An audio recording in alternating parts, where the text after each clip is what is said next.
मैं अपनी युवा पीढ़ी को एक और टास्क अलग से देना चाहता हूं। और होमवर्क के दिए बिना बच्चों को काम करने का मजा नहीं आता है। आप सब जानते हैं कि भारत वो देश है जिसने हजारों वर्ष पूर्व ही धरती के बाहर अनंत अंतरिक्ष में देखना शुरू कर दिया था।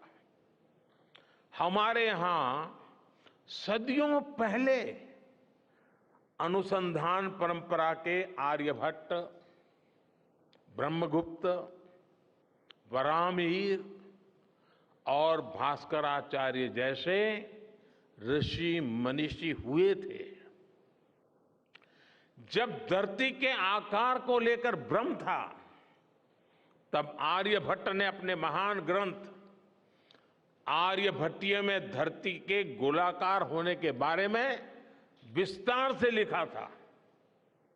उन्होंने एक्सिस पर पृथ्वी की रोटेशन और उसकी परिधि की गणना भी लिख दी थी। इसी तरह सूर्य सिद्धांत जैसे ग्रंथों में भी कहा गया है, सर्वत्रैव महिगोले, सर्वत्रैव महिगोले स्वस्थानम उपरि स्थितम मन्यन्ते खेयतो गोलस तस्य क्व ऊर्ध्वं क्व वाधः। अर्थात पृथ्वी पर कुछ लोग अपनी जगह को सबसे ऊपर मानते हैं, लेकिन ये गोलाकार पृथ्वी तो आकाश में स्थित है। उसमें ऊपर और नीचे क्या हो सकता है, ये उस समय लिखा गया था। ये तो मैंने सिर्फ एक श्लोक बताया है। ऐसी अनगिनत रचनाएं हमारे पूर्वजों ने लिखी हुई है। सूर्य, चंद्रमा और पृथ्वी के एक दूसरे के बीच में आने से ग्रहण की जानकारी हमारे कितने ही ग्रंथों में लिखी हुई पाई जाती है। पृथ्वी के अलावा अन्य ग्रहों के आकार की गणनाएं, उनके मूवमेंट से जुड़ी जानकारी भी हमारे प्राचीन ग्रंथों में मिलती है।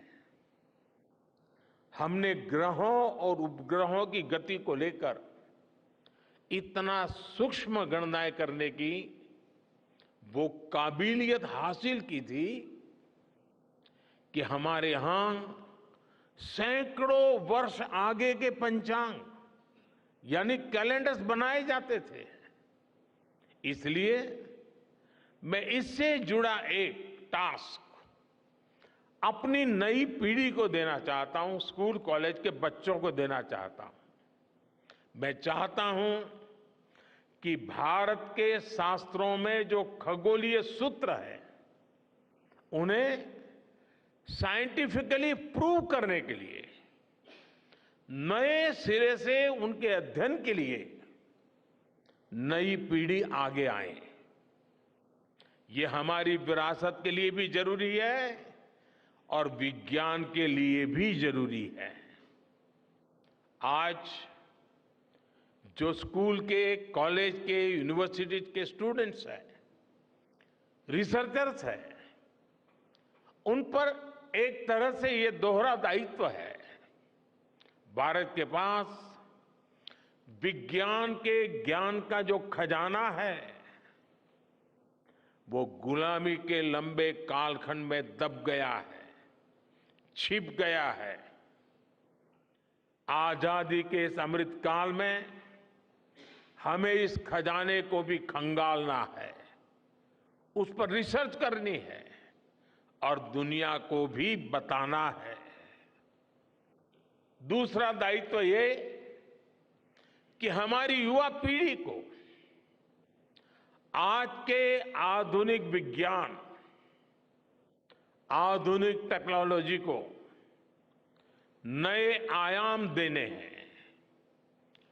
समंदर की गहराइयों से लेकर आसमान की ऊंचाई तक, आसमान की ऊंचाई से लेकर अंतरिक्ष की गहराई तक आपके लिए करने के लिए बहुत कुछ है। आप डीप अर्थ को भी देखिए और साथ ही डीप सी को भी एक्सप्लोर करिए। आप नेक्स्ट जनरेशन कंप्यूटर बनाइए और साथ ही जेनेटिक इंजीनियरिंग में भी अपना सिक्का जमाइए। भारत में आपके लिए नई संभावनाओं के द्वार लगातार खुल रहे हैं।